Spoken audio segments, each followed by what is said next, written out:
आज की इस वीडियो में फैट सोल्यूबल विटामिन के बारे में डिस्कशन करूंगा कि फैट जो वसा में घुलनशील विटामिन है वो कौन सी विटामिन होती हैं, आराम से जो वसे में घुल जाती हैं, फैट में घुल जाती हैं। देखिए, consist of vitamin A D E के। कभी कभी क्वेश्चन एग्जाम में पूछ लेता है कि निम्नलिखित में से कौन सा वसा में घुलनशील विटामिन है। तो ए डी ई के आप याद कर लीजिए कि वसा में घुलनशील विटामिन जो होती है ई के होती है। तो ई का रेटिनॉल होता है, डी का कैल्सीफेरॉल, ई का रासायनिक नाम नेप्थाक्यूनोन और के का टोकोफेरॉल होता है। तो इस तरह से हम बता सकते हैं कि फैट सोलेबल जो विटामिन होती है ए डी ई के होती है।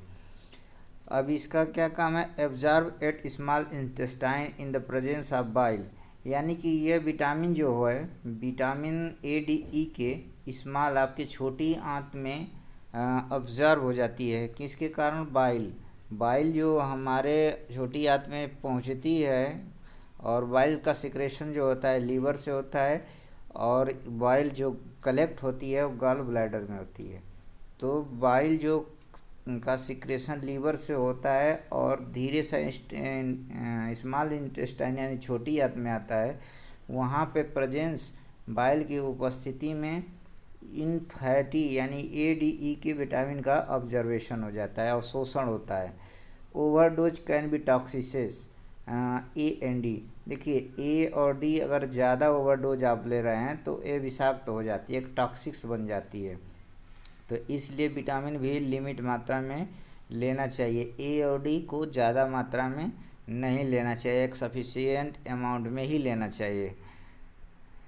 हाँ, फिर वाटर सोलुबल विटामिन की बात करें तो वाटर सोलुबल यानी जल में घुलनशील विटामिन कौन कौन सी है?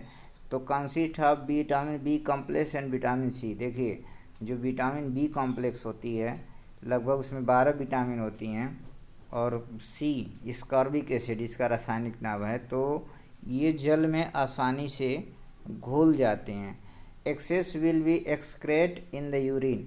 आई देखिए, ये घुलने के बाद ज़्यादा मात्रा में जो विटामिन रहेगी, जो अगर विटामिन बी कॉम्प्लेक्स और सी अगर शरीर में ज़्यादा हो जाएगी तो excess will be excrete in urine.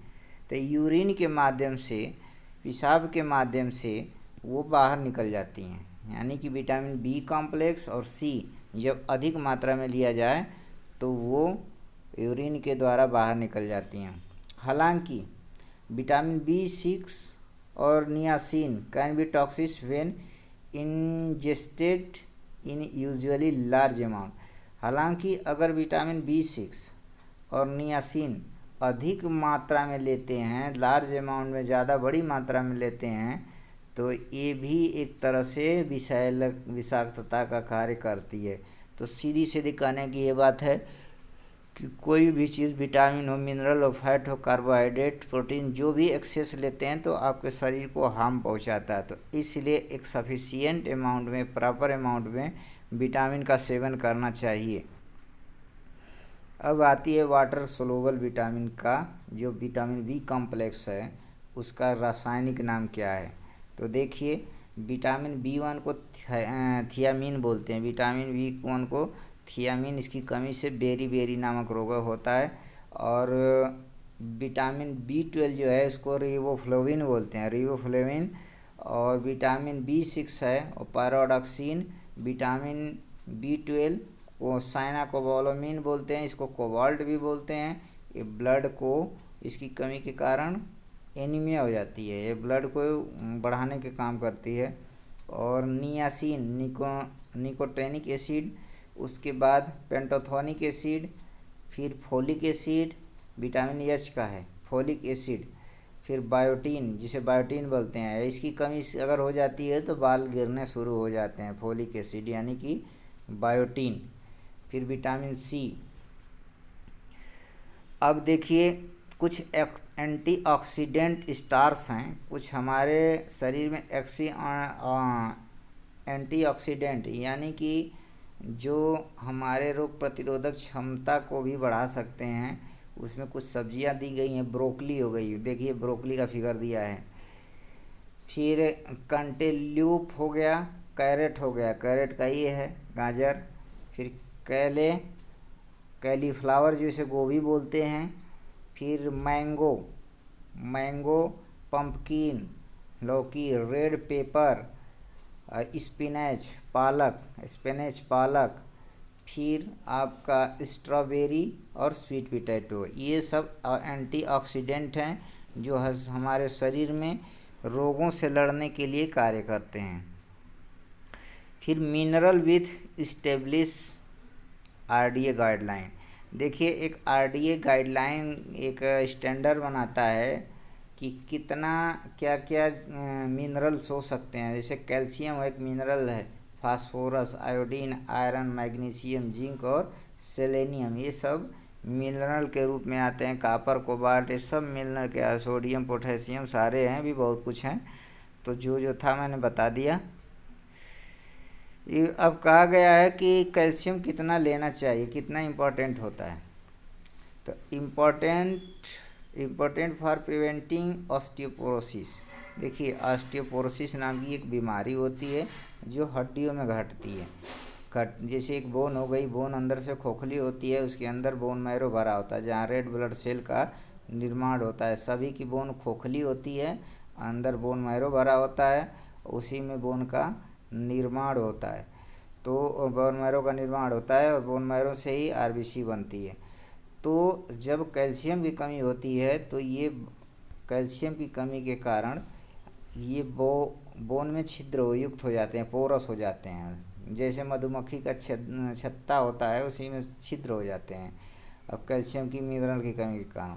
और ये हड्डियाँ कमज़ोर होती हैं, जैसे ही ट्विस्ट करती हैं तुरंत टूट जाती हैं, जैसे ही ट्विस्ट करती हैं टूट जाती हैं। तो एक कैल्शियम की कमी के कारण होता है। और ऐसी बीमारी को ऑस्टियोपोरोसिस कहते हैं। ऑस्टियोपोरोसिस ओल्ड एज में ज़्यादा होती है। तो ऑस्टियोपोरोसिस एक हड्डियों की बीमारी है जो हड्डियाँ कमज़ोर हो जाती हैं और थोड़ी से ही मूवमेंट गिरने पे टूट जाती हैं। तो पर डे कितना लेना चाहिए कैल्शियम? 1000 से 800 से 1000 मिलीग्राम पर डे कैल्शियम मात्रा यूज करनी चाहिए। 1000 से 800 से 1000 मिलीग्राम पर डे कैल्शियम की मात्रा यूज करना चाहिए। और कैल्शियम का उत्पादन मिलता कहाँ से? तो जितने भी डेयरी प्रोडक्ट हैं, जितने भी डेयरी मतलब दूध से बने, जो मिठाई हो गई, दही हो गया, दूध हो गया, मक्खन हो गया, तो जितने डेयरी प्रोडक्ट हैं वहाँ से कैल्शियम की प्राप्ति होती है। और वेजिटेबल सब्जियों से, तो इस जगह से प्राप्त किया जा सकता है। अब कहा है कि high protein diets leach calcium from bones and promote osteoporosis. कि अगर ज़्यादा मात्रा में आप प्रोटीन लेते हैं, अधिक मात्रा में प्रोटीन लेते हैं, तो बोन से कैल्शियम का मात्रा घट जाती है जो ऑस्टियोपोरोसिस को प्रमोट करती है। अगर ज़्यादा मात्रा में आप प्रोटीन लेंगे, कैल्शियम नहीं लेंगे, तो कैल्शियम की मात्रा की कमी होने से बोन में ऑस्टियोपोरोसिस हो जाता है। ये प्रमोट करती है ऑस्टियोपोरोसिस को, बोन में छिद्र होने की, बोन को कमज़ोर होने के लिए, तो ये प्रमोट करती रहती है। फिर आयरन की बात करते हैं। आयरन को हिंदी में लौ बोलते हैं। लौ देखिए इम्पॉर्टेंस क्या है कि इम्पॉर्टेंट कंपोनेंट ऑफ हीमोग्लोबिन है। जो आयरन होता है हीमोग्लोबिन का इम्पॉर्टेंट महत्वपूर्ण कंपोनेंट है। और हीमोग्लोबिन दो शब्दों से बनकर बना है, हीम और ग्लोबिन। हीम और ग्लोबिन, हीम का मतलब होता है आयरन, लोहा, और ग्लोबिन का मतलब होता है प्रोटीन। हीमोग्लोबिन होती है और हीमोग्लोबिन का फंक्शन है कि ऑक्सीजन को कैरी करना, ब्लड में ऑक्सीजन को ज़्यादा मात्रा में कैरी करना। जिसका अच्छा ऑक्सीजन का हीमोग्लोबिन रहेगा वो उसको ऑक्सीजन करने की क्षमता अधिक अच्छी रहेगी। Iron deficiency is known an anaemia. अब देखिए अगर आयरन की शरीर में कमी हो जाती है, खून की कमी हो जाती है, तो उसे रक्त अल्पत्ता कहते हैं, यानी कि खून की कमी बोलते हैं, एनीमिया जिसको वर्ड दिया गया है। अगर शरीर में आयरन की कमी हो जाती है तो उसको बोलते हैं एनीमिया। अब उसका सिम्टम्स क्या है? अगर एनीमिया की शिकायत होती है किसी के शरीर में, तो उसको सिम्टम्स क्या होता है कि शॉर्टनेस ऑफ ब्रीथ, जो सांसें होती हैं लंबी गहरी ना होकर छोटी छोटी सांसें, जल्दी जल्दी होने लगती हैं और थकावट महसूस होने लगता है। तो ये सब कुछ एनीमिया के लक्षण हैं जिसको आप आभास करके पता लगा सकते हैं। फिर फंक्शन ऑफ वाटर। अब वाटर का हमारे शरीर में जितने भी वाइटल ऑर्गन्स है बहुत ही बड़ा महत्व है। हमारे शरीर में लगभग 65 से 70, इसमें 60 है लेकिन 65 से 70% वाटर मौजूद होता है। Chief component of blood plasma, जो ब्लड प्लाज्मा है यानी कि प्लाज्मा में 92% वाटर होता है, तो उसका मुख्य भाग है पानी। ब्लड में जो प्लाज्मा है उसका मुख्य भाग, चीफ कंपोनेंट जो है वो वाटर होता है, उसमें 92% वाटर होता है प्लाज्मा में। एड्स इन टेम्परेचर रेगुलेशन, और वाटर का काम क्या है कि टेम्परेचर को तापमान को नियंत्रित करना, पूरे शरीर में बैलेंस बना कर रखना, इसका ये फंक्शन होता है। लुब्रिकेट जॉइंट्स, जो हमारे शरीर में जॉइंट हैं, जोड़ हैं, उनको चिकना रखता है। वाटर जितना, देखिए वाटर पानी जितना अच्छा से पिएंगे, जितना अच्छा पिएंगे, ज़्यादा पिएंगे, उतना आप स्वस्थ रहेंगे। यहाँ तक कि वाटर का फंक्शन है वेट को भी लॉस करता है। अगर 6 लीटर 5 लीटर 6 लीटर पानी दिन भर में पी ले रहे हैं तो आपका 100% है कि वेट घटेगा, क्योंकि वाटर में कोई मिनरल्स, कोई विटामिन, प्रोटीन नहीं, कार्बोहाइड्रेट नहीं, कोई फैट नहीं पाया जाता है, सिर्फ मिनरल्स होते हैं। मिनरल्स का ये काम नहीं है कि आपका वेट बढ़ाना, बल्कि ये मेटाबॉलिक को फास्ट और दुरुस्त कर देते हैं। तो लुब्रिकेंट जॉइंट्स, यानी कि जोड़ को चिकना रखता है, लुब्रिकेंट रखता है, जिससे हमारे जोड़ सही फंक्शन करते हैं, जॉइंट शरीर के।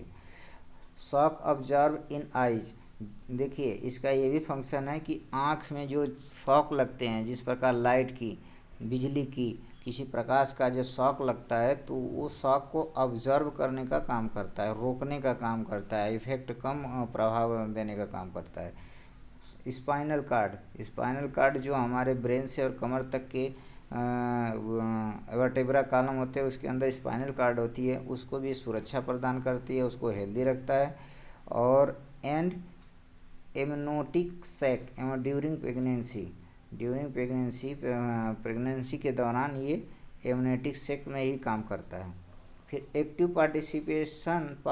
Participate in many chemical reaction, जितने भी सारे शरीर में केमिकल रिएक्शन होता है बिना वाटर के संभव नहीं है। तो एक्टिव पार्टिसिपेशन यानी वाटर का होना ज़रूरी है, चाहे प्लाज्मा हो, हार्मोन हो, कोई भी कई भी पार्ट हो, वाटर वहाँ पे उपस्थित रहता है, इसलिए वाटर इनटेक करना बहुत ज़रूरी है। हाँ, तो इस तरह से मैं कुछ वीडियो को समझाने की कोशिश किया हूँ, और बाकी मैं नेक्स्ट वीडियो में आप लोग को अच्छे से समझाऊंगा। आप लोग वीडियो को एंजॉयफुल देखिए, कुछ नॉलेज इन्हांस करिए, और यहाँ तक कि आपके एग्ज़ाम के पॉइंट ऑफ व्यू से भी अच्छा है।